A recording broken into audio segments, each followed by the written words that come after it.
1. You will hear a tourist asking about cruises round the harbour. First, look at questions 1 to 7.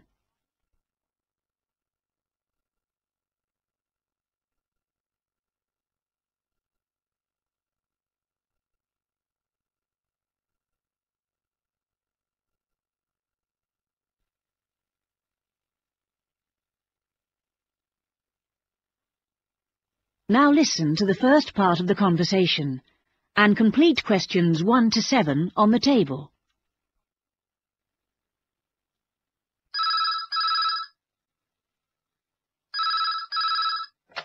Good morning, Blue Harbour Cruises. How can I help you? Oh, good morning. Can you tell me something about the different cruises you run? Well, we run 3 cruises every day, each offering something slightly different. Oh, let me just get a pencil so I can make a note of this. Right. Firstly, there's the Highlight Cruise, then we do the Noon Cruise, and we also have our Coffee Cruise. Could you tell me a bit about them? When they leave, how often, that sort of thing? Well, the Highlight Cruise is $16 per person, and that leaves at 9:30 every morning and takes 2 hours to go around the harbour. Right, 9:30. And do you get coffee or refreshments? No, but there's a kiosk on board where you can buy drinks and snacks, and we do provide everyone with a free souvenir postcard. Right. And then there's our Noon Cruise at $42 per person. This is more expensive, but of course it takes longer, and for that price you get a 3-course lunch. Oh, that sounds good. And what about the last one? That's the Coffee Cruise. Well, that's $25 each. It takes 2.5 hours. When does that leave? At 2:15 daily? And presumably the coffee is included? Yes, and sandwiches are served free of charge. Now you have some time to look at questions 8 to 10.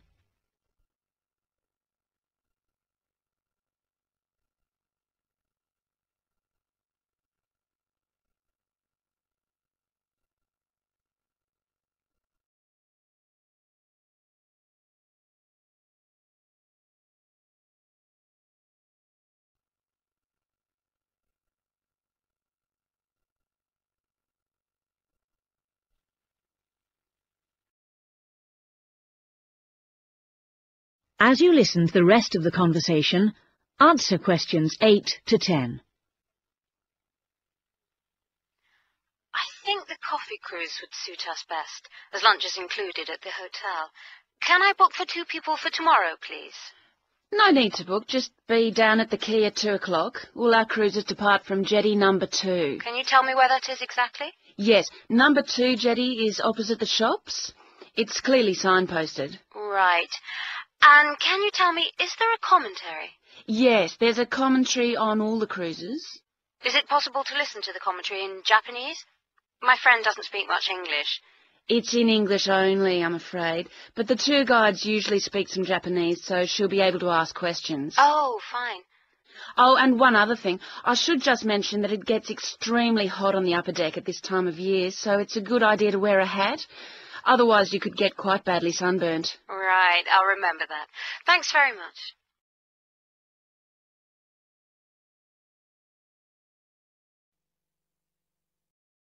That is the end of part 1.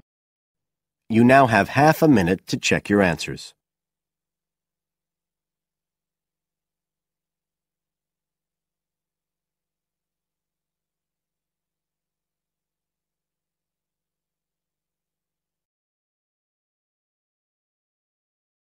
Now turns to part 2.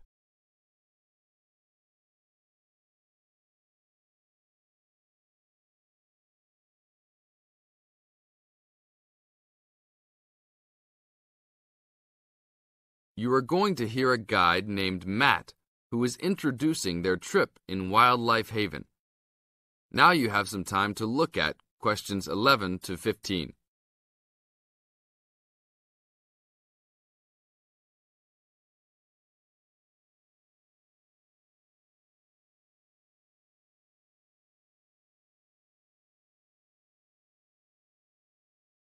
Now listen to the first part of the introduction carefully and answer questions 11 to 15. Well, good morning, everybody. My name's Matt, and I'm one of the 3 guides here at Wildlife Haven.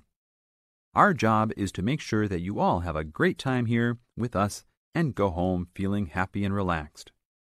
As you can see, we're away from the city in a remote area between a national park and the sea. To encourage you to relax, there are no radios or TVs, and the only phones and newspapers are in the office. So, if peace and quiet is what you've come for, this is the place to be. From your cabin on the hill, you'll find you have the national park behind you, and you can look out from the sea from your front balcony. Your luggage will be unloaded from the bus and taken to your rooms in a few minutes. Once you have picked up your key at reception, please locate your room and check that all your luggage has arrived. The daily program here at Wildlife Haven is flexible and only as demanding as you want it to be. You should each have a brochure setting out the facilities and various walking tracks you can take. And on the bus, you are given a green sheet setting out a number of group tours in the coming week. If you want to join any tour, just write your name and room number on the relevant sheet along the wall here. Tomorrow, there is a beachcombers and rock hoppers tour exploring marine life in the rock pools along the beach. Or, if you'd prefer to go inland, there's a guided forest walk that takes you off the walking tracks. If you want to catch some lunch, you could join the beach fishing expedition. And at night, you'll see there is a moonlight forest walk that leaves each night at 7 p.m. So there is plenty to choose from at Wildlife Haven, and of course, that includes just sitting on your balcony watching the waves roll in. But I would recommend my favorite tour, the Waterfall Walk. This departs at sundown each day and also provides the opportunity to have a moonlight swim. Now you have some time to look at questions 16 to 20.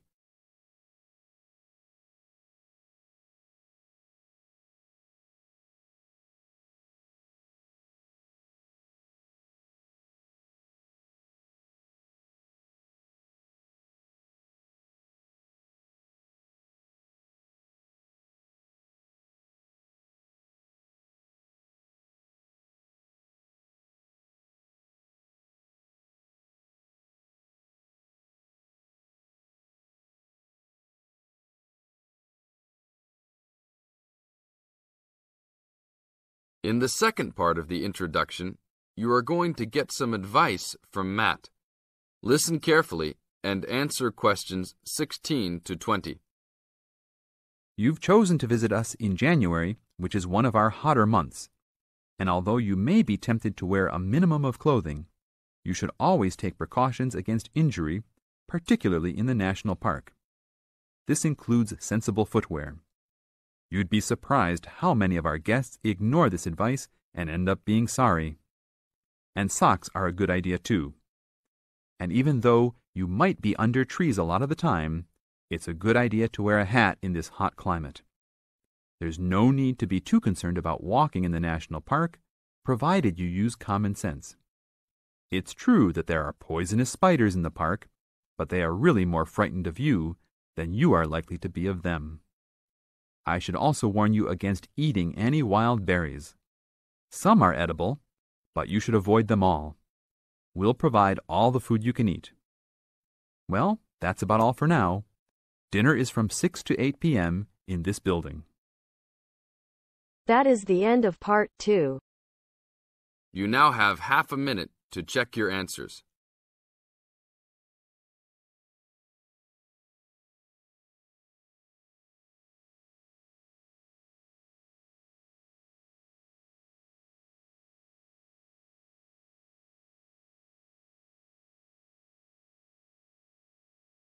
Now turns to part 3.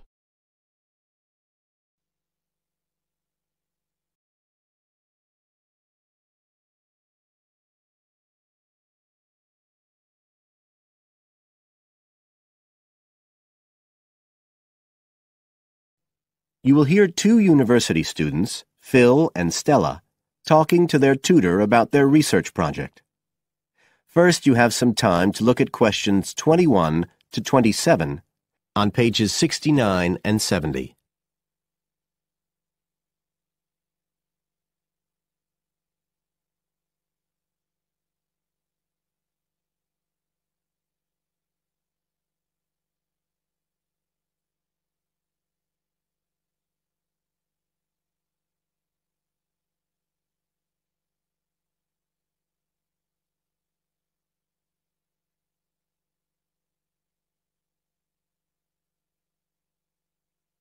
Now listen carefully and answer questions 21 to 27. Come in. Ah, yes, Stella. Is Phil there too? Good. Come on in. OK, so you're here to discuss your research project. Have you decided what to focus on? You were thinking of something about the causes of mood changes, weren't you? Yes, but the last time we saw you, you suggested we narrowed it down to either the effects of weather or urban environment. So we've decided to focus on the effects of weather. Right, that's more manageable. So, your goal is, Phil? To prove the hypothesis, no. To investigate the hypothesis that the weather has an effect on a person's mood. Good. And what's your thesis, Stella? Well, our thesis is that in general, when the weather's good, it has a positive effect on a person's mood, and bad weather has a negative effect. Can you define your terms here? For example, what do you mean by good and bad? OK, well, good would be sunny, warm weather, and bad would be when it's cold and cloudy or raining. And how would you define an effect on a person's mood?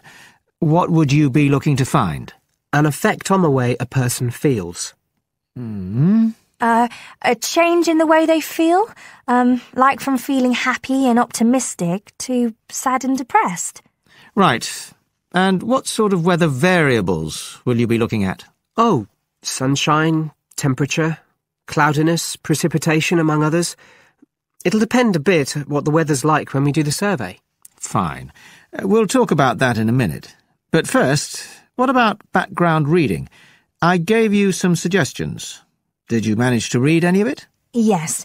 We read the Ross Vickers article, the one comparing the groups of American Marines training in summer and winter. That's quite relevant to our study. It was interesting because the Marines who were training in the cold winter conditions tried to cheer themselves up by thinking of warm places, but it didn't really work. Yes, they were trying to force themselves to have a positive mental outlook, but in fact it had the opposite effect, and they ended up in a very negative state of mind. And we found some more research by someone who wasn't on the reading list you gave us, George Whiteborn. He compared people living in 3 countries with very different climatic conditions. Actually, he looked at several things, not just the weather. But he found some people's reactions to bad weather were much worse than others, and it was linked to how stressed they were generally. The weather on its own didn't have such a significant effect on mood. And we looked at a paper by Haverton. Yeah, he broke weather up into about 15 or 16 categories and did qualitative and quantitative research. He found that humans respond to conditions in the weather with immediate responses, such as fear or amazement. But these responses can also be linked to associations from their earlier life, such as a particular happy or sad event. Did you have a look at Stanfield's work? Yes. It was interesting because the type of questions he asked was similar to what we were planning to use in our survey. Yes. He asked people how they were feeling on days with good and bad weather. He found the biggest factors seemed to be the humidity. Moods were most negative on days with a lot of rainfall. Long periods without sunshine had some effect, but nothing like as much. That could be quite a useful model for your project. Yes, we thought so too. Although we can't continue our survey for as long as he did. He did his over a 6-month period. You now have some time to look at questions 28 to 30 on page 70.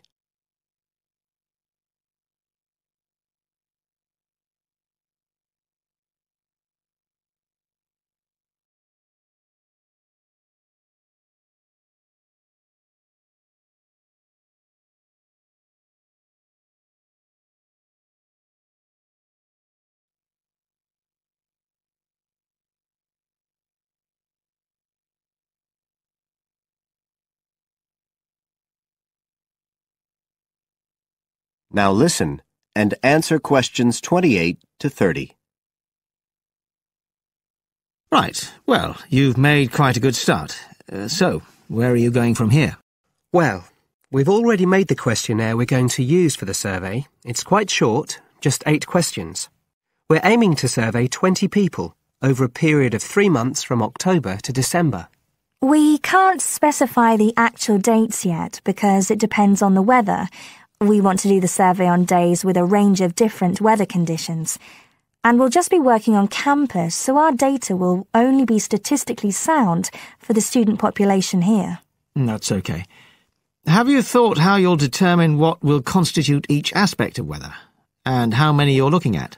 We decided on 4. The amount of sunshine, cloudiness, temperature and precipitation.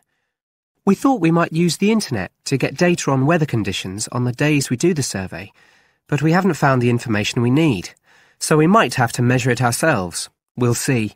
Then we've got to analyse the results, and we'll do that using a spreadsheet, giving numeric values to answers. And then, of course, we have to present our findings to the class, and we want to make it quite an interactive session. We want to involve the class in some way in the presentation, maybe by trying to create different climatic conditions in the classroom, but we're still thinking about it. I see. Well, that sounds as if you're on the right lines. Now, what I'd suggest that you think about, in addition to the work you... That is the end of part 3. You now have half a minute to check your answers.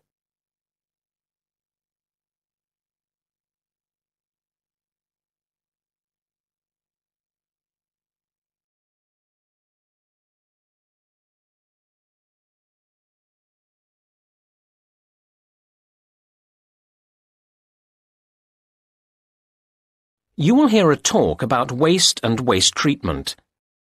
First, you have some time to look at questions 31 to 34.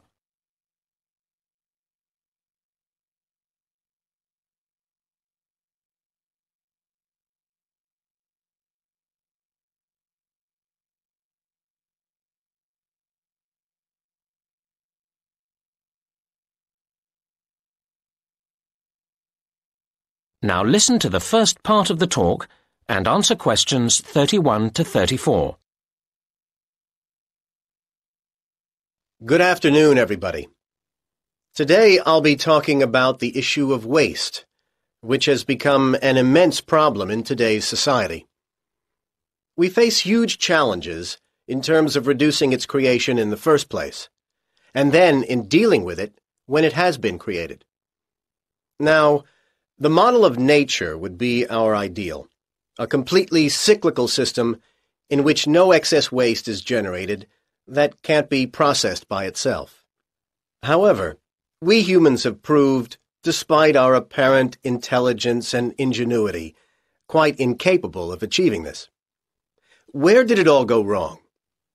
We have evidence that in ancient Greece and Rome, governments operated municipal waste collection, and a huge Stone Age mound was identified some years ago in Norway as waste disposal. So we can see that people have been generating waste for a very long time indeed. However, during the Dark Ages, sophisticated municipal waste processing disappeared. The medieval answer to waste was to throw it out of the window. But this waste, apart from broken pottery and a few metal objects, was largely organic. This meant, of course, that it was quickly absorbed into the environment by the natural processes of decay. However, many concerned people, such as doctors, claim that this created health problems, although it wasn't until science produced convincing evidence of the connection between rubbish and disease that governments began to see the importance of dealing with the problem effectively. Unfortunately, their response has remained slower than the generation of waste. It is very hard to deal with waste that won't melt into the environment, as so many of our modern consumer goods won't. And that's why the invention of plastic has caused the worst headache for the environment. It's more than nature can deal with. Now you have some time to look at questions 35 to 37.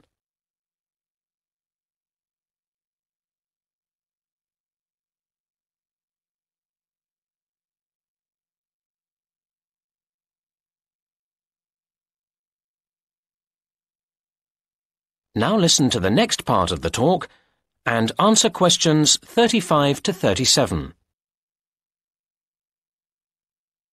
In order to address the root of the problem of waste, we need to think about what has made the quantity of waste accelerate in growth. I'd identify three main reasons. As many countries became industrialized, we saw the advent of mass manufacturing. This has been enormously damaging, as it has greatly increased the amount of things on the planet's surface which don't go away by themselves. Closely related to this is packaging, necessary for transporting things around the world, but then extremely difficult to get rid of properly. And a third aspect to the problem has been disposable goods.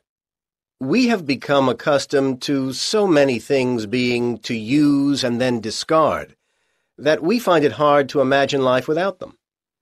And yet we spare little thought for where they go when we do discard them.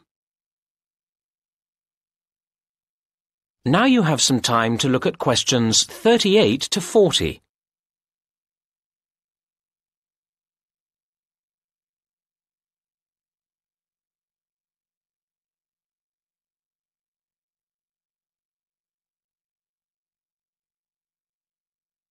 Now listen to the rest of the talk and answer questions 38 to 40.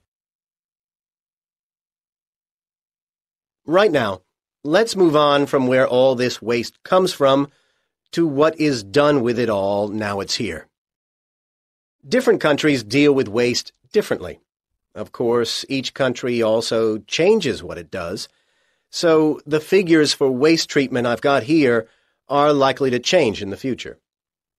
Let's look at municipal solid waste, or MSW.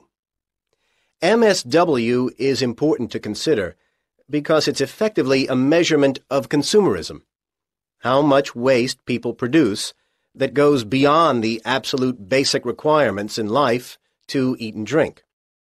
One of the main ways of dealing with MSW is incineration, burning it. This is adopted variously around the world.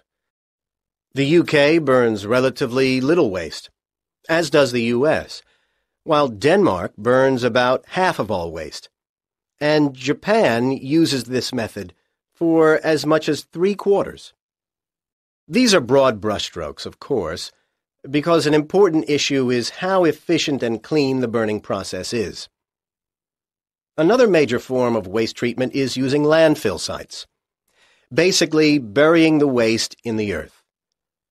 Currently, this method is the dominant process used in the UK at over 80%, and is also heavily used in Germany and in the US, while densely populated and mountainous countries, such as Switzerland and Japan, dispose of relatively little this way. A third and much better way of dealing with waste is to recycle it, turning it back into more things we need. It must be said that much depends here on whether further waste is generated by the recycling processes themselves. The UK and Japan have rather poor records in recycling, while Switzerland tops the table in this respect, and reasonably impressive levels are achieved by Denmark and Germany. I really hope that if we all gathered here again 10 years from now, these figures would be much higher. Time and a lot of effort will tell.